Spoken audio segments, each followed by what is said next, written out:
And so folks, we're going to broadcast the first part of the meeting to Facebook Live in case other folks would like to join us. And so that gives them another opportunity to participate. And before we move into the discussion part of the conversation, we'll double check in with you guys because it looks like we will be able to stay together. We won't need to do breakouts, we think. We'll check in and make sure that you're comfortable with being recorded. So welcome and thank you so much for joining us tonight. This is the Newark Community Forum. We're looking for your feedback on and your experiences post-Ida. We're going to be using this feedback as part of the input we're gathering to develop an after action report with recommendations and lessons learned from Ida as part of the Resilient New Jersey project. I'm Carly Foster and I'm with Arcadis, and I'm the project manager on the consultant side for this project. And I'm also joined by some other members of our project team, as well as from our steering committee. We've got Megan Bushlow. Hello. Meg Kavanaugh with NJDEP. Drew Curtis with Ironbound Community Corporation. Natalie Augusto Filion with the City of Newark. And Rob Thomas, also with the City of Newark. Did I miss anybody? Do we also have any CAC members on tonight, Drew? See anybody? Okay, great. So, and if you are watching from Facebook Live and would like to join the meeting and participate verbally, we have access for you listed at the bottom, although we will also be tracking the feedback that you provide directly in Facebook Live, and we'll take that, your comments, we'll take those in. Next slide. So before we share a little bit more about the project and why we're here today, just some quick housekeeping. I mentioned Facebook Live, there's the access down at the bottom. And to ensure that we limit background noise, we ask that everyone remain on mute while not speaking. And if you've joined us by dialing in, you can mute and unmute yourself by pressing *6. I think you advanced too quickly, Megan. And then if you do accidentally unmute yourself and we're hearing a lot of background noise, we might need to manually mute you just to avoid disrupting the meeting flow. Drew, would you like to share the session guidelines? Sure. Let's just remind ourselves that we're all here to make communities better and be more prepared and more resilient to future disasters. So we may be angry about what happened, and I don't blame you if you are at all. I don't know what the response was like, but let's just try to keep it positive tonight and realize this is all going to be going in to make things better next time too. That said, assume good faith in each other too, and allow other folks to step up and speak if you feel yourself talking a lot. And then conversely, if you're not talking a lot, feel free to step up. A good thing to remind yourself of when to speak is asking yourself, why am I talking? Let's also recognize and respect each other's feelings, background, and cultural differences. We'll use one mic. So make sure there's only one person speaking at a time. To accomplish that, you can use the raised hand feature on Zoom, or you can type the word stack into the chat too. And lastly, just try to have fun tonight. Okay, thank you. Thanks a lot, Drew. So we're going to have this very quick presentation, and then we're going to move directly into discussion. And so I'll talk about some of the things we'll talk about in a moment, and then thank you and close. So most of the time, we really want to hear from you all tonight. And on the next slide, these are some of the questions that we'll be asking, and we'll be providing you direct access to the Jamboard. So, you can provide us verbal feedback. We're going to take notes. You can also add your own comments and notes, and we will leave this open after this meeting so that you can continue to provide feedback, or if there are people that you know that you really feel like should have attended tonight and didn't have the opportunity for whatever reason, they still have that ability to participate. So we want to hear about your experience with flooding, whether you heard about it before the storm, how it impacted you, your friends or family, what information you might have received about the storm in advance and how you prepared, and what you might have found yourself wishing you would have known ahead of time in order to adequately prepare. You know, what resources or services did you use leading up to and in the aftermath of the storm? How did you learn about those resources? What do you wish was available? And then finally, you know, any other feedback that you feel like sharing with us. We're going to take all of this down and we will be publishing it. And also, I'll talk about this just a little bit more in a moment. We're going to be publishing a visioning report sometime toward the end of the month. It could happen in early November, but consolidating all of the feedback that we've gotten so far that is going into the Resilient New Jersey project. Next slide. So Resilient Northeastern New Jersey is a partnership between Jersey City, Newark, Hoboken, Bayonne, Hudson County, and also the community-based organizations of Ironbound Community Corporation and HOPE's CAP Inc., the Community Assistance Partnership. And representatives of these entities sit on our steering committee. And as you saw earlier, we're joined by several members of the steering committee tonight. The project is funded and administered through the New Jersey Department of Environmental Protection, and it's further guided by a community advisory council that's comprised of a diverse group of residents from each municipality.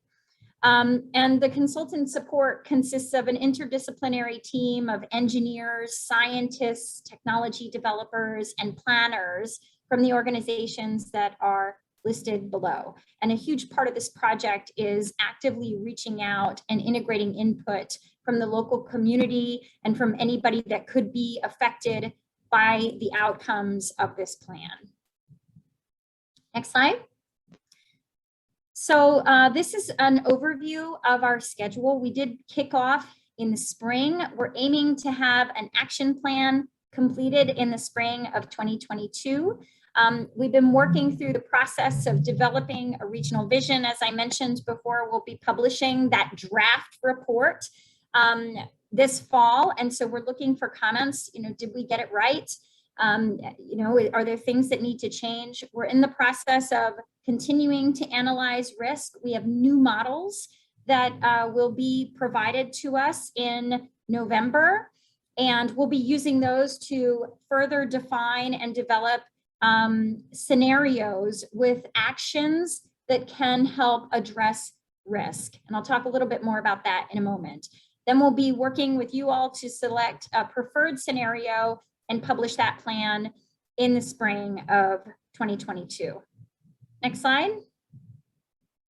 And so the types of solutions that might come into this plan might be physical or nature-based solutions. They might be policy and governance related. So think about kind of land use policy or codes that would shape how the community continues to grow. New services and programs, emergency response and preparedness solutions. That's something that has been kind of coming up from the feedback, as well as outreach, education, and capacity building. And those actions might occur at any scale, or the recommendations might come into play at any scale. We are looking at 13 different study areas in the region. And in November, we're going to have a community meeting specifically for Newark to talk about the 6 different study areas that we're looking at in Newark and potential solutions for those study areas. You know, we could look at things at the municipal level, regional, all the way up to federal recommendations that are coming out. So how does IDA fit in? I'm sure you all know already because you've experienced it in Newark. It was a record-breaking example of stormwater flooding. We're understanding that this is happening at a much more frequent basis. And it was clearly a challenge on a lot of levels, both to community members and to local and regional government. And it also was a trial on physical solutions that have been implemented throughout the region and also the larger tri-state area. And so this program, Resilient Northeastern New Jersey, is focused on identifying and implementing, in some cases, near and long-term solutions to increase resilience in flooding. And IDA is an important learning opportunity about what worked and didn't work for the community. So these are just a couple of ways for you to get involved and engage with us at any time that works for you. We've got a website, we've got a hotline, we will be publishing this slide deck, and you can access us through email and social media as well. And then we have meetings like this. As I mentioned, we'll have one for Newark in November. We'll also have another region-wide meeting this fall. We've got surveys.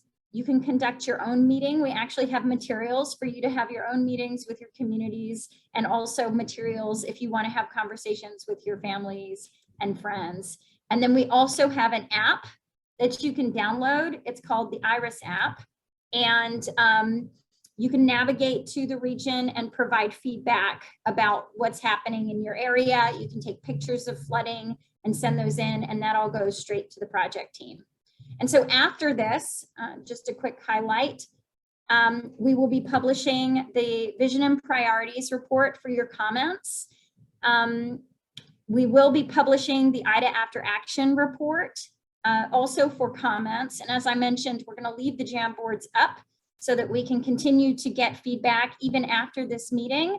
And then, as I mentioned, we've got some more community meetings coming up. This is a heavy fall for planning. We want to make sure that we get in as much feedback as we possibly can. Right. So with that, we're going to move to the Jamboard. Just a quick note for the folks that have joined.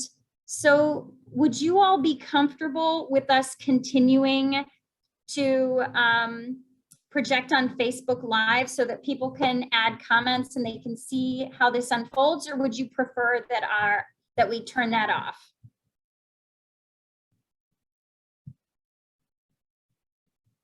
Anybody have a strong opinion? We're hoping for rich discussions. So Hi, this is Nadira Brown. I would say keep the Facebook Live due to the fact that I've seen this topic come up a lot. I even know a group, they created their own Essex County IDA group for a lot of concerns. So I would just definitely, include everyone if we can. Thank you. Okay, thank you. Okay, great.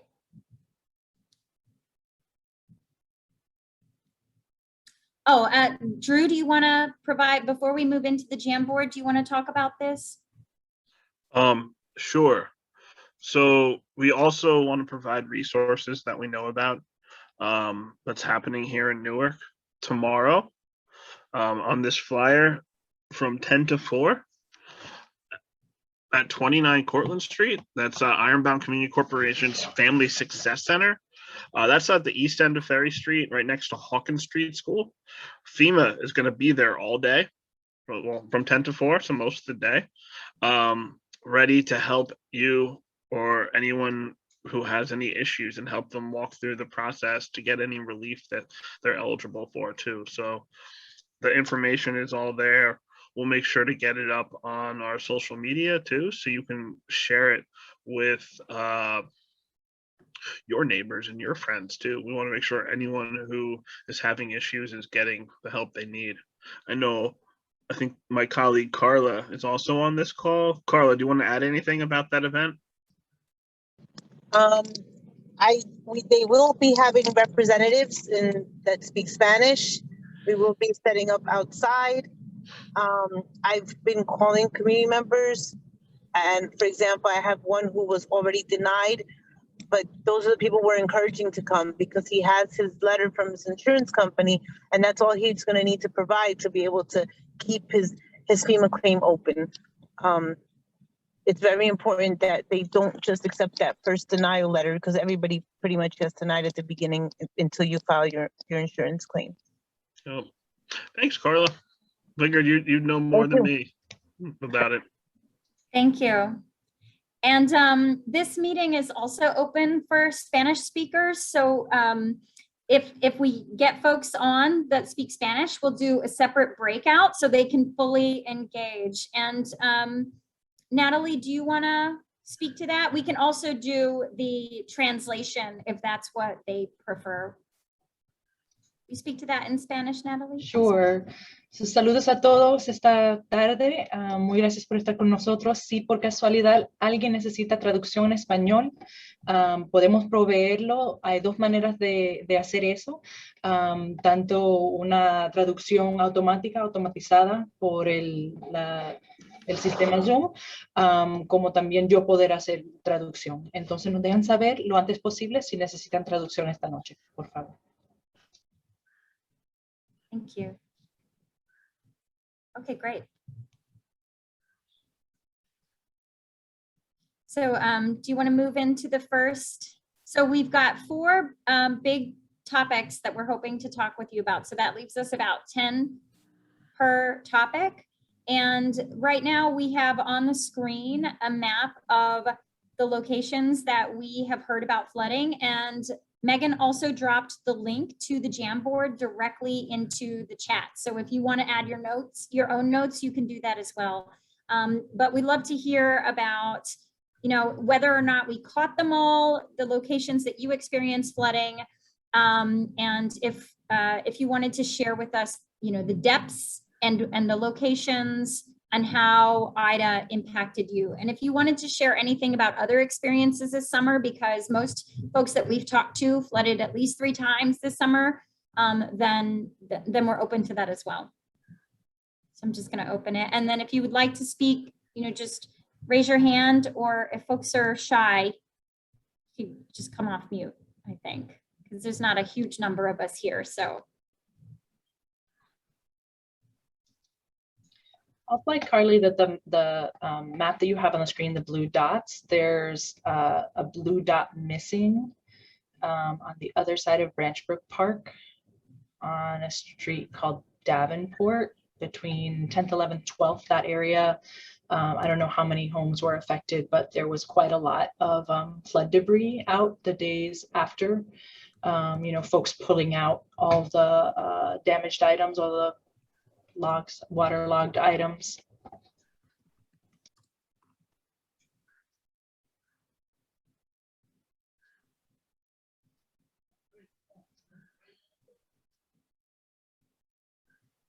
I think there was a request to enlarge the map in the chat, if that's possible.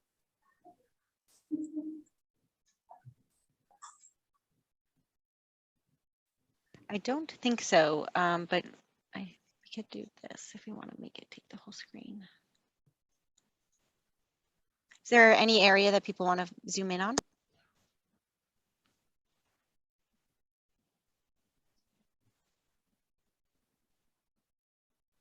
Yes, if we could zoom in near the Weekway Park, like the Mika Avenue area. Yeah.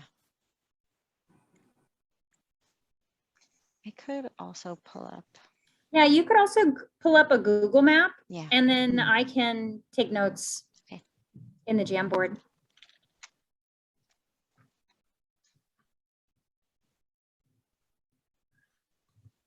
Should we test out our new brand spanking new system for submitting flood complaints? Oh, do you want to tell folks about that, Natalie? Sure, let me find the link because we literally just finished it. So this will be kind of the guinea pig session. Oh, Jim Young is, there we go. Hi, Jim. Hi, Jim. We're talking about places that people experienced flooding in Ida. Kelly, do you see the place that you were looking for? Yes, like Oh, around. Khalil, I'm sorry. You was fine. You was close. Right around the Mika Avenue area, because right there near Weekway Park is usually a lot of flooding, regardless of what, because of the lake and the lake not being dredged. So Mika Avenue usually is like the first thing to flood, and you got to shut down Mika Avenue between Freeland Heights and Elizabeth Avenue. So that whole area right there, that strip. Yeah, right there where the arrow is at. Yes, ma'am. Thank you. So, and just so everyone knows, I dropped into the chat a sort of guest user map that is being shared, like the methodology for this map was developed in Hoboken. Obviously, Hoboken is a municipality that experiences a lot of flooding very, very frequently. And all of the municipalities that are part of Resilient NJ have committed to sort of having a similar map format. So we all have that structure that you see. So when you click on this link, and I wonder, Megan, if you wouldn't mind, since you're sharing screen, you would be invited to select guest mode. Essentially, that's the first thing that happens, is you have to indicate that you're a guest. And then from there, you can use the sidebar to sort of upload a picture, or to add a comment, to look up an intersection and drop up, a pin for a vehicle that was flooded, or for this is also used in Hoboken, at least because they've been using it for longer. They use it as a way to keep people abreast of where the floodwaters have receded, for the OEM officials to use. Welcome, Jim. And Jim is one of our Community Advisory Council members. Do you want to say hi, Jim? Good evening, everyone. Got to be part of the meeting tonight. Hey, Drew. Buddy. We're glad to have you. Thank you.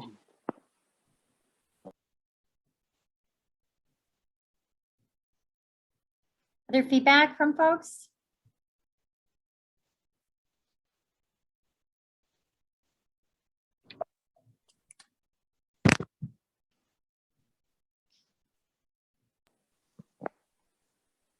Oh, Sarah, go ahead. Is this where we talk about our experiences? I just started actually paying attention, sorry. No worries, no worries. We're looking to understand what you experienced in Ida, where the flooding was for you, how deep it was, what kind of effects it had. So those questions that I saw before. Mm-hmm. Okay. Yeah. So I think I saw a blue dot, but I'm not sure if it was specifically for the manufacturer's place area in Ironbound, Newark. That area, we just purchased a home in July, and we were told that it was a no flood zone. And since July, the street has flooded 3 times. My car flooded twice. The interior was soaked. And then with Ida, the water was so much that it came into our garage, our first floor. So the houses there are first floor, there's no basement. The water started seeping in through the floor in the first floor. And then the water pressure was so much that it caused the retaining wall in our backyard to collapse. Because the water just had nowhere to go. And manufacturer's place, if anybody goes there now and goes into anybody's backyard, it's a disaster zone, because everybody's retaining wall collapsed, and we don't have money to fix it. We applied for FEMA. They gave me $1,600, which is great. I appreciate it. But they're looking to charge us upwards of $10,000 to $15,000 just to fix it. So it's very frustrating, especially because we just bought the house and we were told it was a no flood zone, and it seems to flood there. Any little rainfall and it just floods. And I myself personally went out, I cleaned the catch basin. I've been speaking with Angela Williams about requesting the catch basin to be cleaned out from the city of Newark. And I get it, it's flooding everywhere. I understand it, but it does get a little frustrating. Sarah, I'm so sorry to hear that. I work with Ironbound Community Corporation, and we definitely understand the flooding issues that happen on Manufacturer's Place.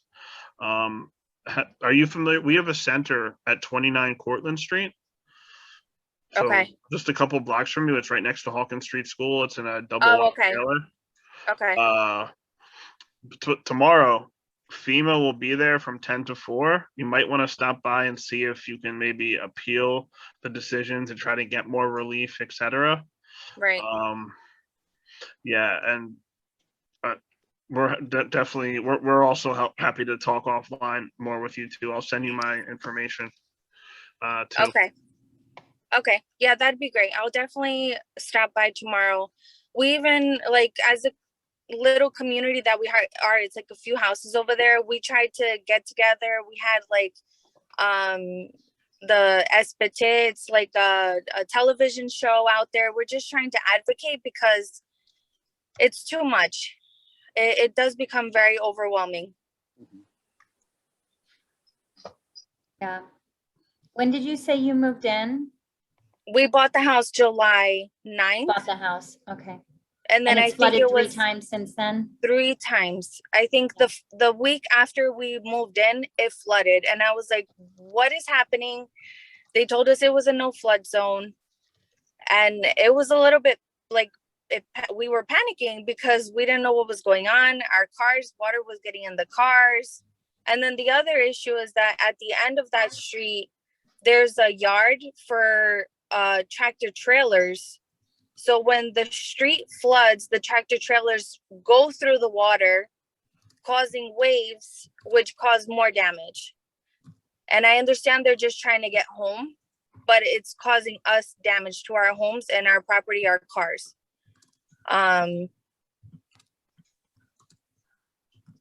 So yeah, I'm just trying to do my part and advocate for our street and Newark as much as possible because we need all the help that we can get. Thank you for sharing. Yeah. Thank you. I live on Hansberry Avenue in the South Ward, and through the grace of God, I'm in a 4-family dwelling, and through the grace of God, we did not experience any severe problems like that. I think where I am, very, very minor water that came in the basement. I know there was a neighbor who across the street who had also very minor complications, but on our street, nothing major. But further down, disaster zones. Because I'm on the borderline of Hillside, and one of my friends who live in Hillside, she had 30 inches of water, and she lived on Harvard Street in Hillside. And I know those who live on Harvard Street, they all had to, it looked like a war zone. It looked like a war zone. They had all their furniture that got damaged, they put out on, for the bulk to come and take it. And Harvard Street, I believe Yale and Boyd Street also was an area, but that's in the Hillside area. But fortunately, where I am on my street, we didn't have any problem, any major problems that I'm aware of.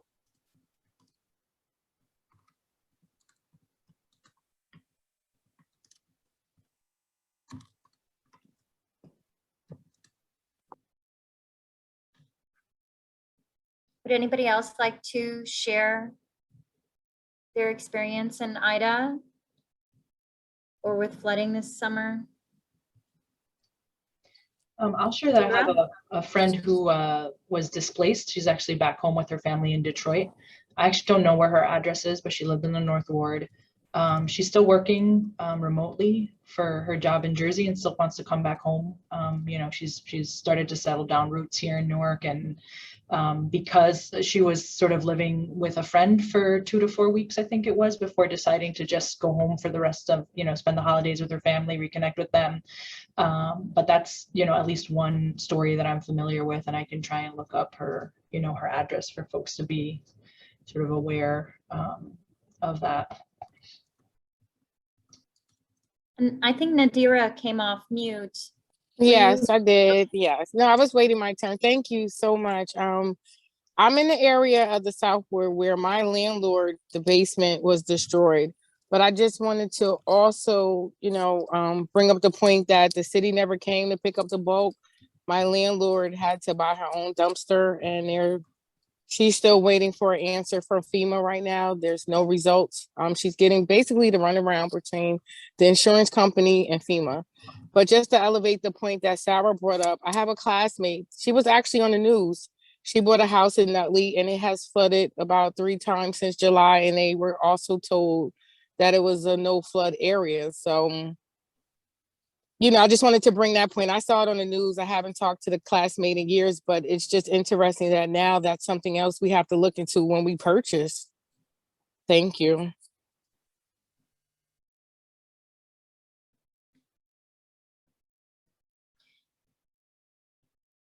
Yeah, the purchase it can be difficult because,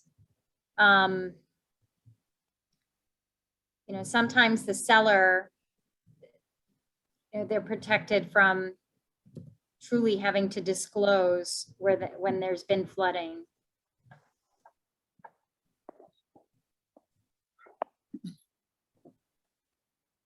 I think we just had a new, someone new join us. We're talking about experiences in Ida and in flooding this summer.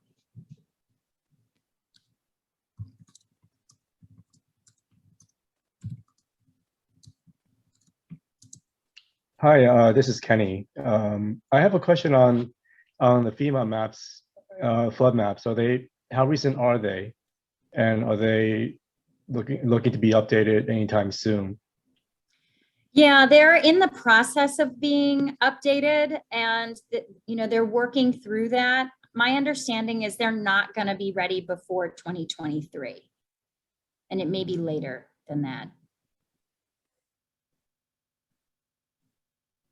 And also, the FEMA flood maps often do not indicate urban flooding. They can, but that's often a limitation. They tend to focus more on the science that they're using to develop the maps. They're looking more at coastal and riverine, and flooding due to rainfall and drainage issues are often not reflected, which can lead to folks that they believe that they're outside of the mapped special flood hazard area, but they're still in a high risk area.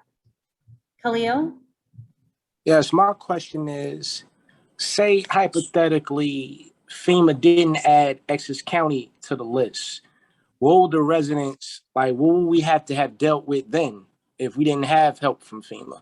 Because when they first came out, they were saying how Essex County, Hudson County, a lot of those other counties wasn't on the list and might be added, but then wasn't added and things of that nature. So what if we wasn't added? What would have been the factor for that? Yeah, that's a good question. And actually, Megan, if you want to jump over the next question into the third question, because we can go back, because this is that question about resources or services leading up to and in the aftermath of the storm. So FEMA operates on this idea that disasters are local, and so there has to be an appeal to the federal government from the state. You have to produce preliminary damage assessments. Once a certain threshold is breached, then there's a presidential disaster declaration, and then that unlocks the kind of support that you're seeing, which is not perfect as we're hearing. But without that, then the burden remains entirely on the local community and on the state and the municipality. Thank you. And your nonprofit community, which is kind of who I was also thinking of when I said local community.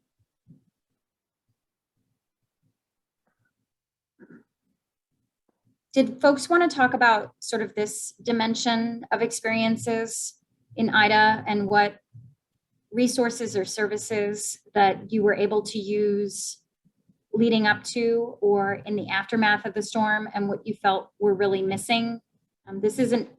We've heard a lot of feedback about a lack of understanding of where to go to understand what resources are available. Things like that from others.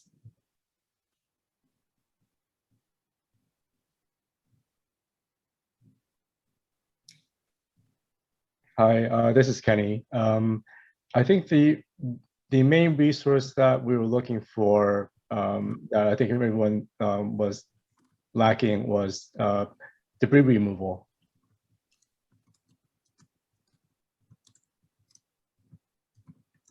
And that's also a health and safety issue, because because our systems are combined sewer systems, so you have potential of sewage mixing in with stormwater, and that's obviously a health hazard the longer the debris sits out there.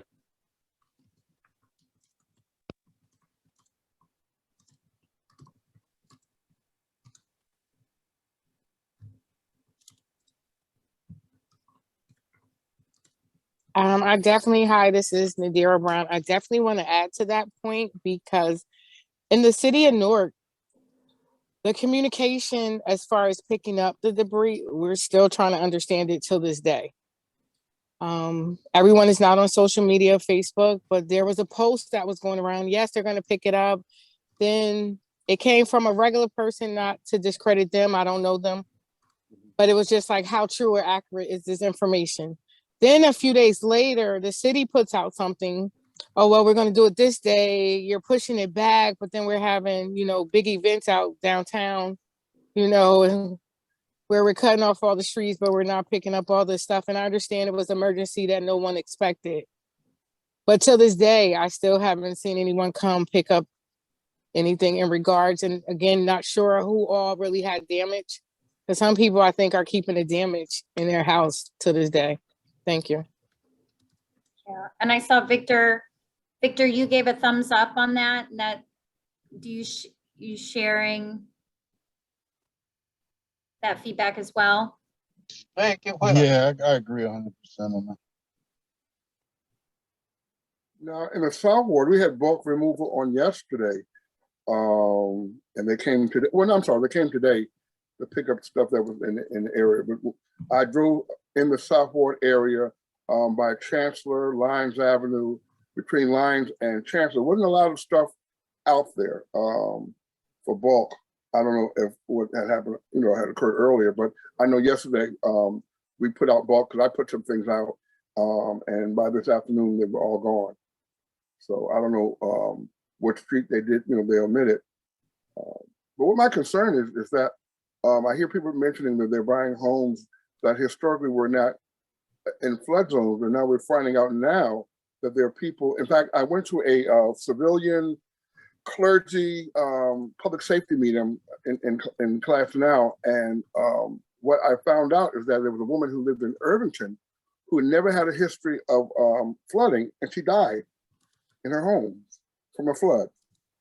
So I don't know, through global warming, that's something we're to expect now. But like I said, a lot of people had never had that experience, to that degree. But when I saw more stuff now than I did with Sandy. Sarah, I see your hand is up.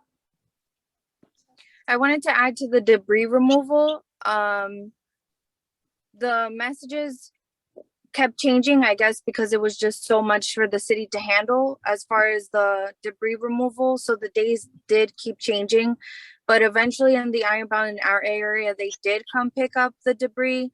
What I wanted to highlight was that in one of the Facebook Lives, the mayor had mentioned that he was gonna have dumpsters around the most affected areas. I never saw a dumpster.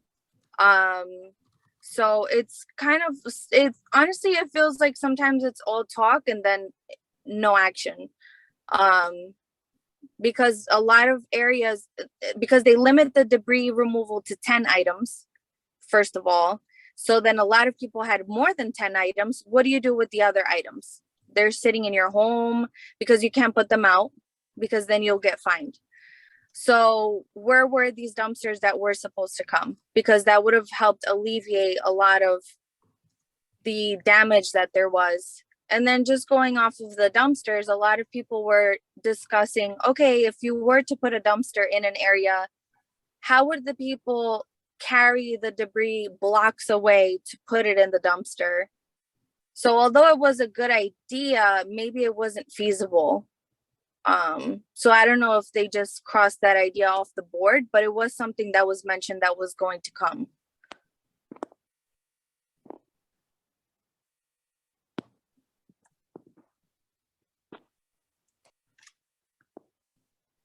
Hi, this is Kenny again. Following up on the debris removal, there's really two types of debris that we have issues with. One is the flood damage debris, and the other would be the construction debris from recovery and rebuilding. And it's the latter that actually costs quite a bit of money to get rid of because it is considered construction waste, and the city does not pick up construction waste. They consider that I guess it's private, so we would have to get a private carder to do it. And I got an estimate for my debris, and it came out to about like $1,500 or so, which is quite expensive, and that's adding on to the actual cost of recovery and rebuilding. There's also, as far as FEMA goes, there's also an expectation of who is going to be assisted and who will not be assisted. Because for business owners, the business owners are not helped by FEMA at all. They refer to the SBA for loans, and that's it, other than getting flood insurance, which most people did not think about because we do not expect to be flooded. It's the residents who are directly affected who are helped directly by FEMA through grants, through temporary housing, through or whatever grants that they can get for the essential items. Like if they have a refrigerator that's damaged, that's considered essential. But if it's the landlord's property, then there's no help for the landlord. So I think it's having the expectations set before disasters happen, which is a little too late to talk about until after it happens. But now we know.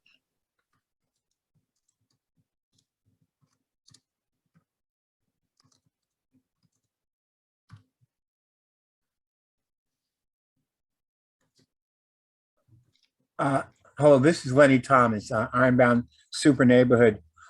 Just to talk about something Kenny just mentioned, I talked to some people who were with FEMA, and they were trying to explain that landlords would be eligible for small business help at, I think, 3% from the Small Business Administration.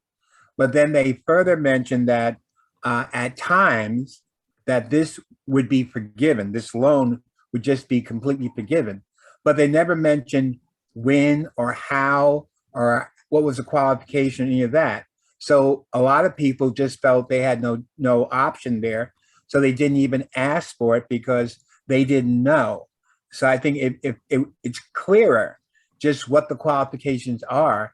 I guess these community FEMA meetings are helpful, but not everybody is getting that word. So they can't act on the information because they're just not seeing it. In fact, I saw it was like every 3 days, there'd be 1 or 2 little resources added to this long list. And after a while, you just started ignoring the list because the list seemed to be the same things over and over again. You had to sort of find the new option, the new resource. So the way that these resources, not only is information sort of not being provided in a way that is accessible, but it's also overwhelming. Like it's not accessible to everybody because they're not seeing it, but then also when they are seeing it, they're feeling overwhelmed by it. It's not a simple process, basically. Is that what I'm hearing you say? I would say yes. It's confusing. I mean, first time I saw this list, I got 3 names of resources. I called 2 of them. They were useless. Then in 3 days later, I got 2 more names, and one of those was useful, but the others were still useless. So it's like every 3 or 4 days, there's a new resource coming out. Not all of them really work. The phone numbers didn't work, or the website didn't work. But I from the people I spoke to, a lot of them just felt hopeless. They just gave up even listing or looking at the new resources because they'd had so much frustration. The first 3 or 4 times the list had been posted. So putting a new resource up there didn't work or wasn't very useful because people stopped looking because they had so much frustration with the list before. But one thing, there's no one place you can go to. And here's the present list. It's like one person would give you a list, another person give you another resource, and you try to put them all together. Then somebody else is publishing a list, and it's like playing whack-a-mole. You don't know which one to go to. Like having a single source of truth, right? I think that would be a great idea. I was hoping for something like that, where you go to one list and maybe even have somebody verify some of these resources, because I've called numbers where they were just answer machines. And when you finally get somebody, they act like, what are you calling for? And it wasn't what they were advertised to be helping. Yeah. Nadira, I think your hand is up. Oh, yes, thank you. I just want to add to that as far as just where the information can be found. For example, you know, I have the privilege of being a part of the South Ward Environmental Alliance. That's how I found out about this meeting. And there are so many people who do not have access to the resources. Even tonight, we found out there's going to be a FEMA meeting tomorrow. And that's part of the problem since this all has occurred. Information is coming, but it's not being shared to everyone. Everyone is not on social media. It's just, we have to figure out a way going forward. What's another form of communication to get to the residents? What do you think would work? Yeah, what are your ideas, Nadira? What would work better? Well, with everything that's going on, I understand, you know, that the city sometimes does a phone blast. Lately, you know, even everyone is not on that. I understand we're still dealing with the after effects, or even still dealing with a pandemic. But because this was an emergency, maybe knock on doors, leave some flyers out, just try to touch base with people, find out what areas really were hit. Because it appears some areas weren't, some were, and at least target those individuals, reach out. Because sometimes it's people that aren't on social media. We need to talk to them, let them know help is here.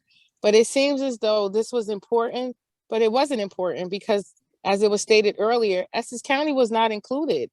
We had to do the whole song and dance, news reports over and over. Every politician came to the area to relook at the same areas over and over to finally say, oh yeah, you can be a part of it, when this should have been from the beginning. Thank you. Thank you. And Sarah, I think you had your hand up next, and then Victor, and then Khalil. Just to go off of that, I know before the storm happened, the city of Newark was calling me a ridiculously amount of times with the same message: stay off the streets, it's gonna flood, stay off the streets.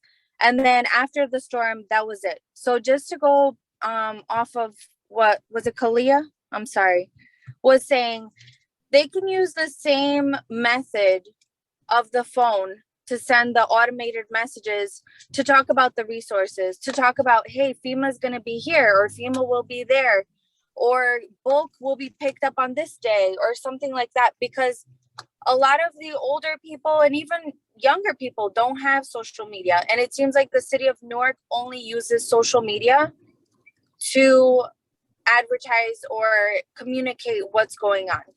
And it's not reaching a lot of people.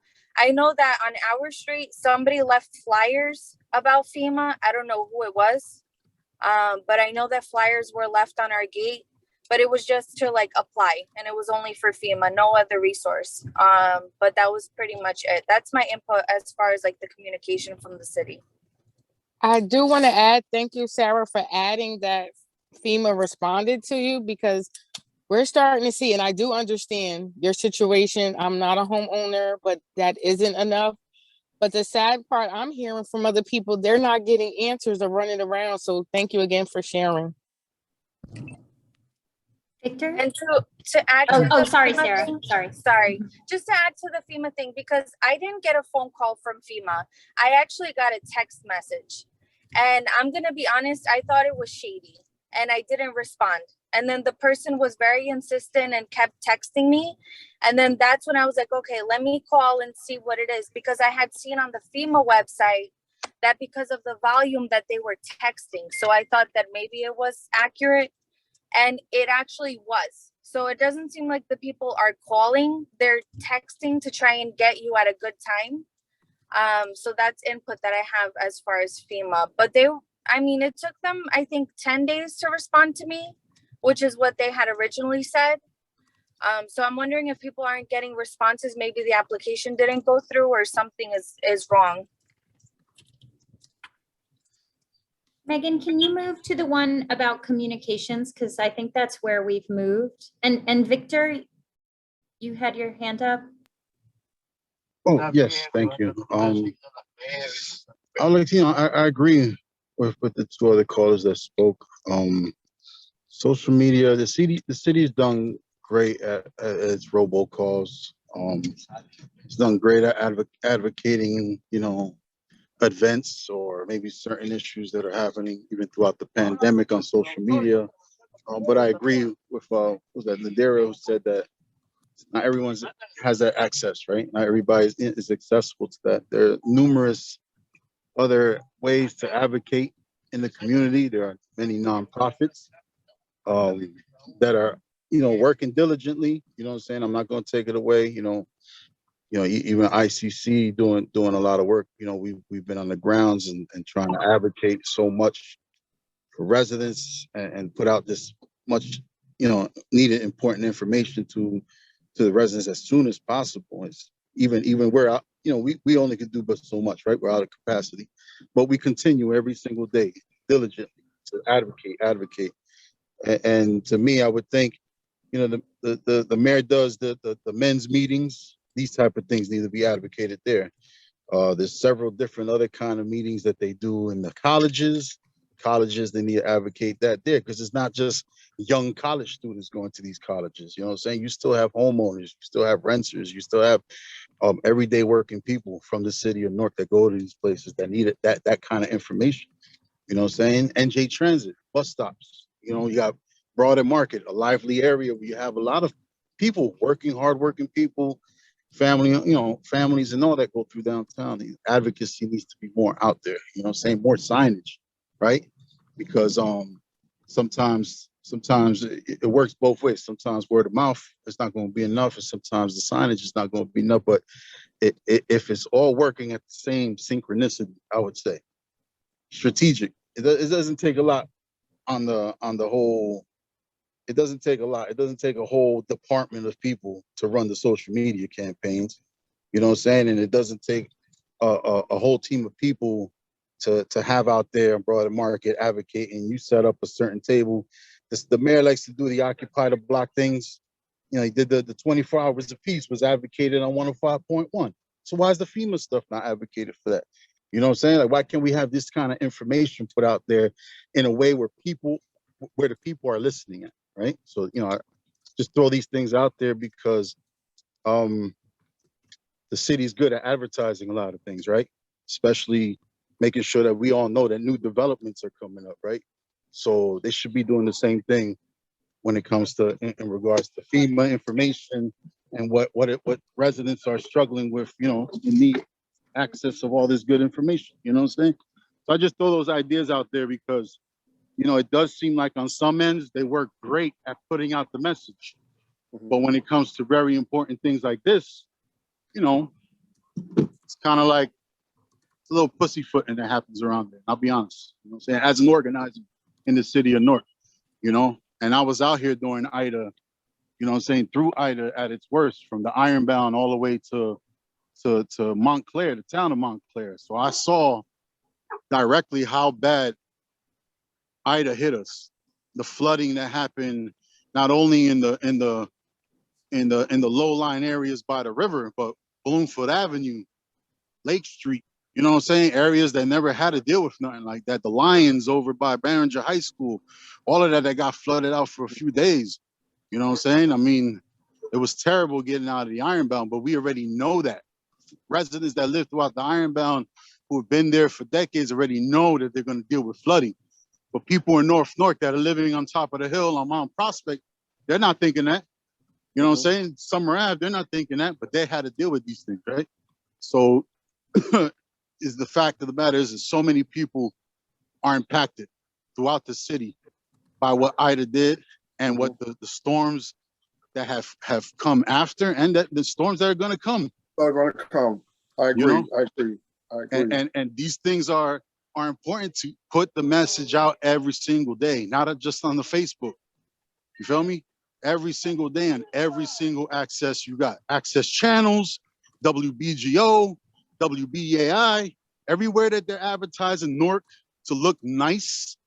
You know what I'm saying? They should be advertising this type of information so that our residents who are needing this kind of information can obtain this, information that is constantly being put out there. You know what I'm saying? And then FEMA has to just do their part, right? Because we don't need the BS like what's going on in Elizabeth, where you got FEMA not really giving back updates to those families who were flooded out over there by that housing complex near the airport where several people died. You know what I'm saying? So FEMA also has to be on the bike doing their thing. The government is big. I understand sometimes things get a little bit hectic. Climate change has been talked about since early 2000, late 1990s. People took it as a joke, made it a political thing. Well, it's happening now, and it's in our faces, reality right here. You feel me? So, the city, local, county, state government needs to be more proactive, needs to be more on the grounds, or needs to be connecting with organizations like ICC, that are out there really advocating and help bring in funding so that we can get more people to get more advocacy out there, and so we can do more of the work, and so on and so forth. Synchronicity, right? So I just bring those ideas out there to you guys. Yeah, thank you. And I see, and Lenny, I'll move to you in a moment. I just want to recognize that we are at time. We're happy to stay and continue to receive this feedback. I just want to really quickly remind you of some of the next steps that are coming in case folks have to drop off. Megan, if you can just jump to slide 12, or I can just verbalize it, it's fine. We're going to be working on this IDA after action report.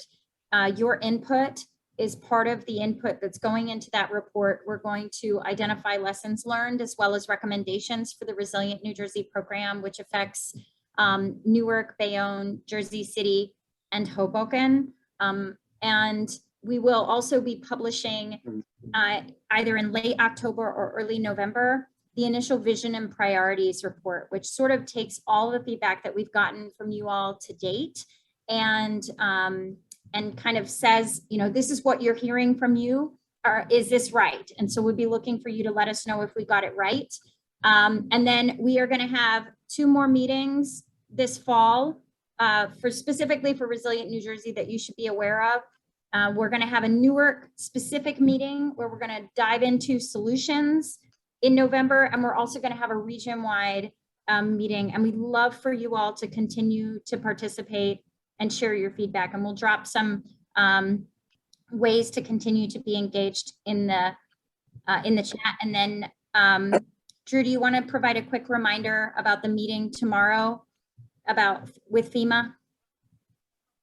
Yes, so tomorrow from 10 to 4 at 29 Cortlandt Street, FEMA will be there all day with bilingual representatives in Spanish as well too. So please spread the word. Let me post in the chat the Facebook post so y'all can share. It's also on the Ironbound Community Corporation Instagram, but just to start with one place, and our Twitter too. Just flag, I don't have a flyer for it yet, but there's going to be another similar FEMA meeting next Wednesday. It'll be in the evening. So this isn't the last opportunity. Tomorrow's meeting that ICC is hosting is not the last opportunity to meet with FEMA officials, and it'll be easy enough for us to circle back to folks to get that information about the event that'll likely happen at NJIT next Wednesday night, the 13th. Hey, Lenny.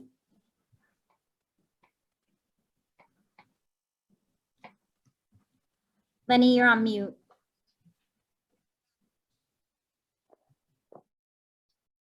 An alert, but all I get is the menu where it says for Spanish, press 2, for English, press 1. That's all I get, and the actual message doesn't come out because it stops there. Because I'm not home, so I don't get any message. One thing. This is with the robocalls, Lenny? You're referring to the robocalls from the city, right? Yes. Yeah, I had that problem too. I called them, and they said it's fixed. Hasn't been fixed. I still get the menu. I don't get the message. One other thing.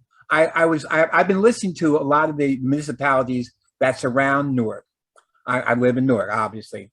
And what I was saddened about was in those municipalities, they were giving people preemptive actions to take until FEMA stepped in, reminding people to take pictures, save your receipts, write down what happened, do all those things. So when FEMA finally does, or somebody else does come in, you're prepared. I didn't hear about that. And I think that's important. It was when I complained about it to somebody, they told me, well, people know about that. Everybody doesn't. And so you need to tell people, remind people about that, because they're upset. They've been hurt and they're upset. They forget things. I forget things when I'm in trouble like that. So it's important to do that. Mm-hmm. The last thing I really want to mention is about flooding.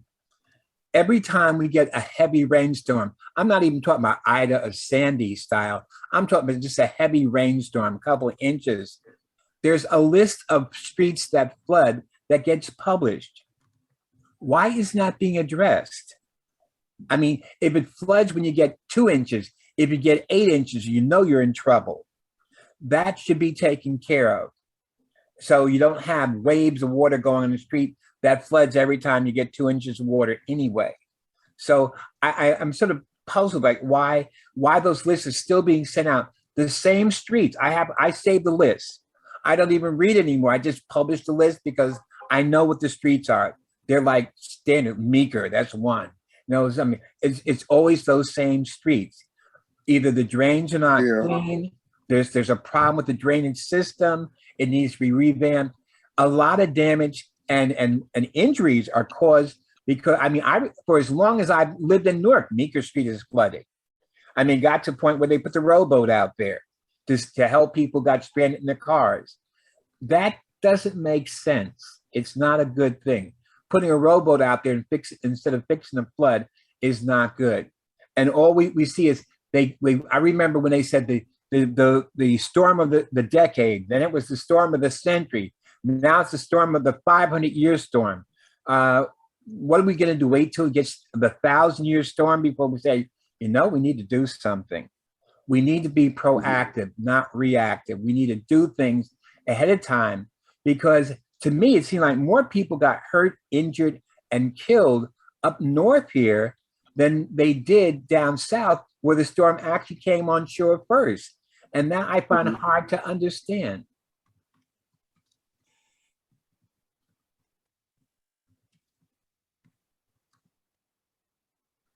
That's good feedback.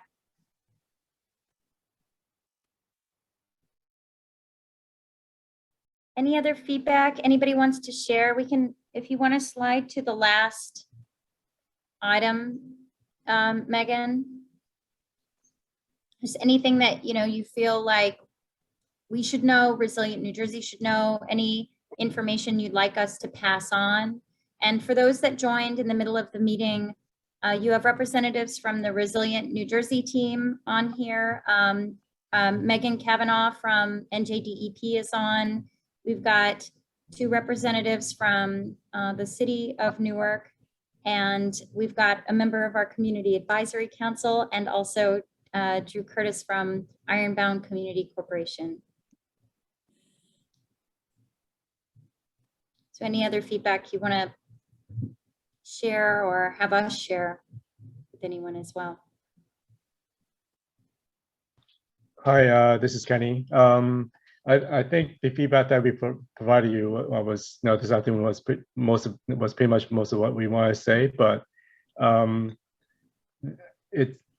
think one major problem that everyone can agree on is the city's response to the actual event, because that, like blocking off roads with police emergency vehicles so that people don't venture into the waters.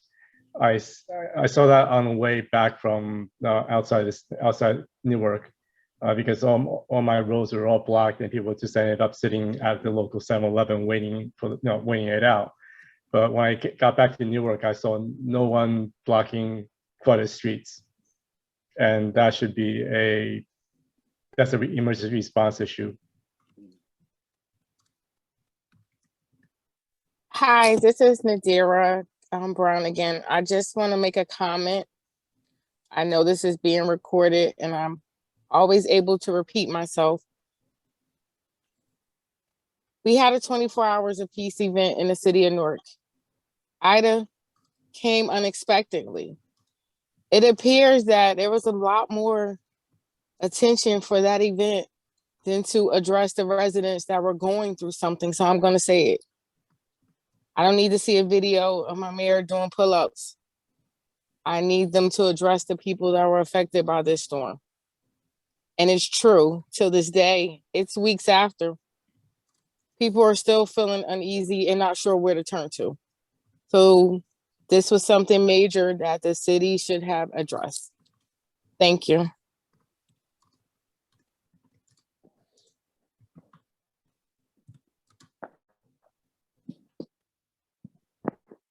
Thank you, Nadira.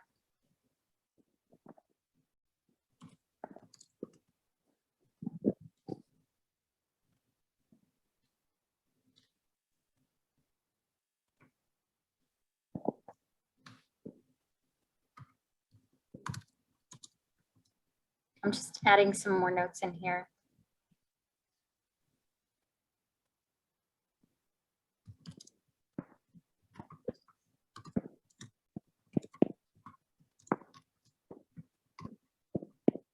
We'll also take the feedback that we've been getting really good feedback from folks in the chat as well. So we'll drop that in the Jamboard so that that is available and visible for everyone to carry forward.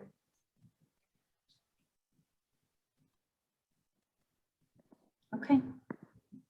Is there anything else? It sounds like we are. Carly, there's one last question in the chat about how this is being shared, if you don't mind addressing. Oh, okay, looks like Megan answered. Oh, I didn't see that. So we are going to leave. So we'll make some posts to make sure that folks know that the Jamboard is available for both viewing and for people to add to it. We're going to capture everything that's in here. So if somebody goes in and deletes anything, I don't know if that's, I need to confirm whether that's an issue, that's a possible issue, but we're going to capture everything and we'll keep it. And then we'll continue to check it. So that will be available and that will be posted. The link will be on our website and we'll also put it out through social media. And if you want to receive kind of regular communications from us, you can email us. We were dropping, if you can put the anytime engagement opportunities slide back up on the screen, Megan, just in case people are watching through Facebook Live, I dropped the our email address into the chat. You can sign up to receive emails from us. We promise we won't spam you because it's literally the project team that is putting out these updates for you. And we'll be publishing, once we have finished the visioning report and also the after action report, those will be two different things. We will put them out through, we will put them out through social media, through our email, on our website, but we'll also put out a media advisory. So it should go into the newspapers that it's been published and available for comment. We also do have an early report that was developed that's on the website that's available for comment as well. And we've set it up, we hope it's as easy as possible for you guys to provide feedback on these documents. We have, you can give us feedback through any of those mechanisms. And then we also have a little survey form that you can fill out with feedback that's directly in the document.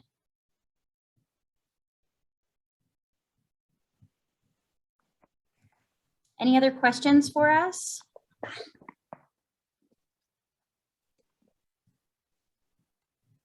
Thank you all so much for your time tonight.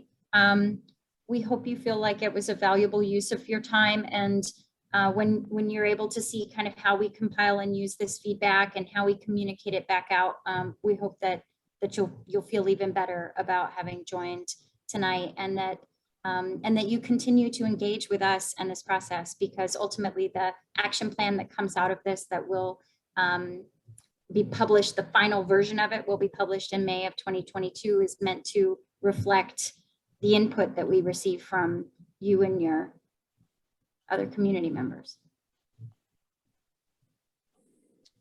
I just want to share one last thing with everyone. I think it's a great opportunity. First, I thank you for this forum tonight, but I think it gives us a greater opportunity to reach out to the community to talk about the issue of global warming. Someone mentioned earlier that it was political, and I think now we have the attention of New Jersey, especially in our community, that this is real. And this is only the beginning. It's not going to go away. We need to prepare ourselves for it, but it's an issue, it's a problem. So we need to address that it is real, and how we're going to advance ourselves in this endeavor. Yeah, we agree. And what do you think so getting more specific, what is the ideal way, do you think, to reach people to build awareness? Is it one of the things we've been talking about is putting together a series of really short little videos that we can put out that can be used and shared. We've talked about, this single source of truth idea that can have a bunch of different information, but it's all in one place and it's, current. What are your ideas? What would work for you and the people that you know? I think what you mentioned, to continue to, at the grassroots level, through publication, social media, and door-to-door conversation. Door-to-door. I'm a district leader. When I hold my meetings, this is going to be one of the things we're going to talk about, the effect of global warming, and how it has already impacted us, and what do we do to be an advocate for change. And it's not a Republican issue. The people who drown, it didn't matter whether or not Republicans or Democrats or socialists. It's an issue that we are all impacted by. So that's our common thread. This is our common thread, is to educate and to prepare ourselves and to face this new agenda. That's great feedback. Thank you. Thank you again. Thanks, everybody. Have a wonderful evening. Oh, Sarah's got her hand up. One last thing, and then I swear I'm done. I just wanted to add, because in the lives, the mayor is always so focused on global warming and everything that is changing. Okay.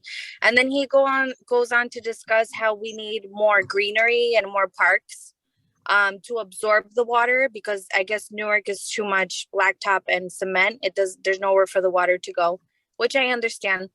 But from talking to the neighbors on Manufacturer's Place, they're reporting that the flooding issue started to begin more after the city built that riverbank, what is it called? That park by the by Harrison. Newark Riverfront. The riverfront, I think it's called. They say that after that park was built, that the flooding issues began to increase in that area. So I don't know what was done to the infrastructure as far as the draining, but all the neighbors seem to think that affected. So while the city is trying to build the parks, which is great, how is that affecting the way the water leaves that area? Because it was probably draining into that river.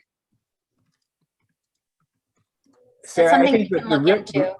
I think the water's still draining into the river, but I think what you also see is there's a lot of buildings going up in that area from Market Street all the way down Ferry Street. And those large buildings are changing the drainage patterns. And even though their designers say it won't affect the drainage, it does. And the park, the park collects water and it releases it into the river. It doesn't put water back into the community. It does just the opposite. But those new buildings will retain water and will produce more flooding because they're not absorbing the water. They're not taking it up. They're putting it right out there in the street, and then there's a problem. Yeah, adding more pressure to the infrastructure. Yeah, because that area of manufacturer's place, that whole area was commercial. It was not designated for even just my house. It should not have been built there. And I don't know how it was, but it was built. And then just on the actual street, our whole street only has 3 catch basins and they're all in the same area. So something needs to be done. I don't know what it is, but I'm sure that they have like engineers that study to do this, but something needs to be done because the water is not going anywhere.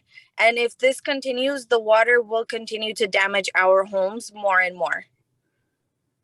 Yeah, I agree. And I'm glad you guys brought up the parks as another thing too, because the riverfront does exactly what Lenny was saying. It's true, but there are some other small parks that are necessarily, I believe, city-owned throughout the city that are just sitting there. They actually don't do nothing for the environment, and they don't even soak up enough water because the majority of it's not green space, it's concrete.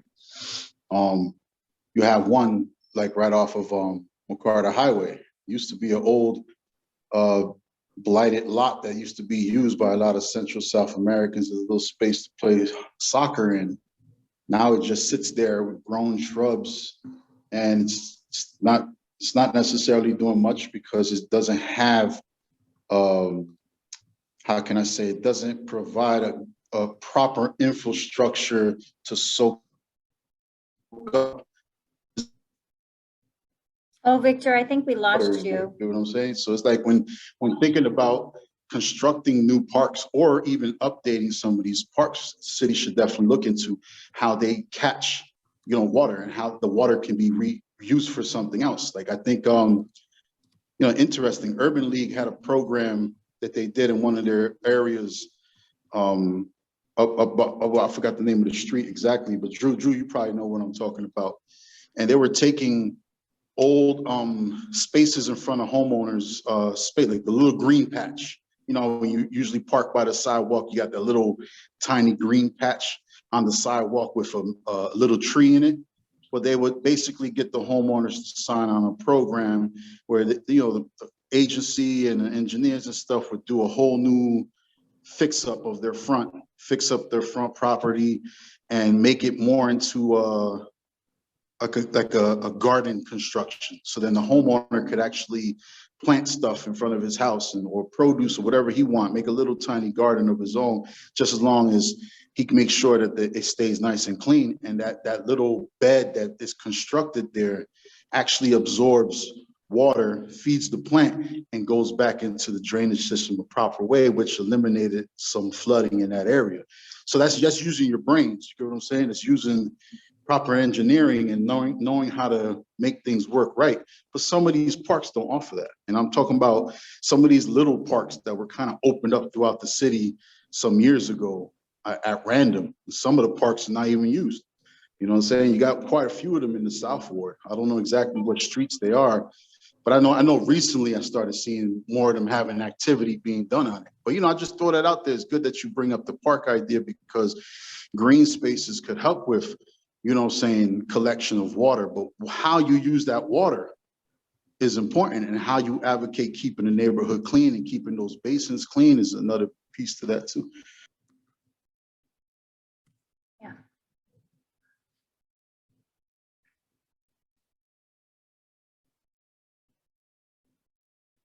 Thank you. All right. And this is not your if you think of anything, please feel free to email us. And like we said, the Jamboard will be up.